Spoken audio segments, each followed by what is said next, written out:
дүниедегі адами қасиеттер мен ізгіліктерді, білім негіздері мен өмір құндылықтарын ұрпақ зердесіне сіңіріп, санасына тоқыған қоғамдағы алар орны ерекше. Ең мәртебелі мамандық иесі мұғалімдік кәсіпте қызмет етіп келе жатқаныма 20 жылға жуық уақыт өтсе де, мектеп кеме, білім теңізде сан жылдар бойы мыңдаған ұрпақты білім нәрімен сусындатқан қара шаңырақ Шайғұрық орта мектебінің ұжымымен бірге біте қайнасып, өсіп, тұлғалық жағынан дамып келем. Алтын ұяның есігін әр таң ашқан сайын оқу-тәрбие үдерісін өрге бастыруға ұмтылған әріптестерімнен тәжірибе жинақтап, өз білгенімді шығармашылық ізденістерге бой ұрған шәкірттеріме сіңірудемін. Айнұр Бақталықызы бойындағы бар жақсы қасиетті һәм жиған терген білім нәрін өскелең ұрпақтың кеудесіне құндылық етіп сіңіріп, сапалы жастар санын арттыруда талмай қызмет етіп жүрген ұстаздардың бірі. Мұғалім әркез білім деңгейі мен кәсіби шеберлігінің арқасында мектептің талапты да талантты шәкірттерінің бойынан шамшырақ жағып, үлкен өмірге қанат қақтырады. Абай атамыз, адамның көңілі шын мейірленсе, білім ғылымның өзі де тез қолға түседі деген.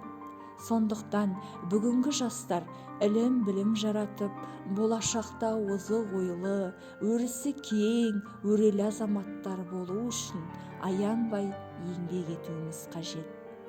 Біз өмір сүріп отырған 21 ғасыр озық ғылым мен білімнің, техника мен технологияның дамып жетілген заманы екеніне ескерсек, болашақтың бағдаршамы ұрпақтарымызды тәрбиелеуде алдыма үлкен мақсат қойып, оған жетуге бар күшімді салуға өзіме серт беріп, сол жолда біршама табысты жұмыстарды үлестірудемін. Мұғалім білім сапасымен ғана емес, қоғамдық жұмыстардағы белсенділігімен ізгіліктің жолы өз жолын қалыптастыра алады. Шығармашыл ұстаздармен бірлесе жұмыс істеуде осы ұстаным мені үнемі әріптестеріммен шығармашылық және инновациялық потенциалы мамандығына деген жанкүйерлігі, адалдығы, шәкірттеріне деген мол махаббаты секілді шынайы қасиеттерді сіңіруде ықпал етті. Ғаламның шырағы күн, адамның шырағы білім дегендей, әрбір ұстаз өз шәкіртінің білімді де сауатты, тәрбиелі, жан-жақты азамат болып өскенін қалайды. Қазіргі білім берудің басты мақсаты шығармашыл тұлға қалыптастыру. Оқушының танымдық, шығармашылық қабілетін арттыру мұғалімге берілген үлкен жауапкершілік.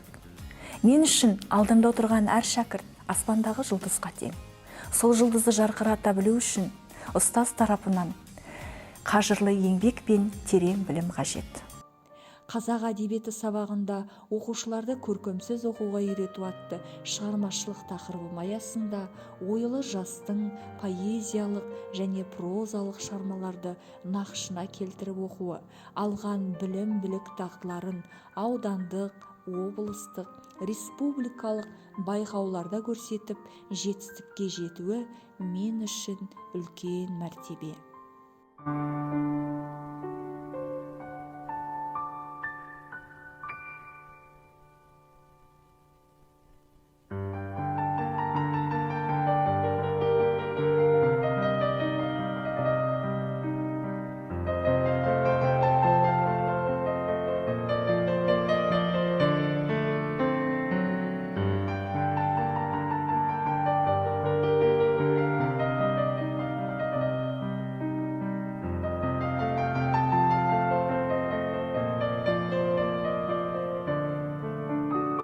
Жылдар жылыстап өтіп, уақыт сырғыса да, мектеп өмірінің күзі мен көктемдерін, қысы мен жазын қара шаңырақ білім ордасымен байланыстырып, бала жанын бағбаны болып қызмет атқара беремін.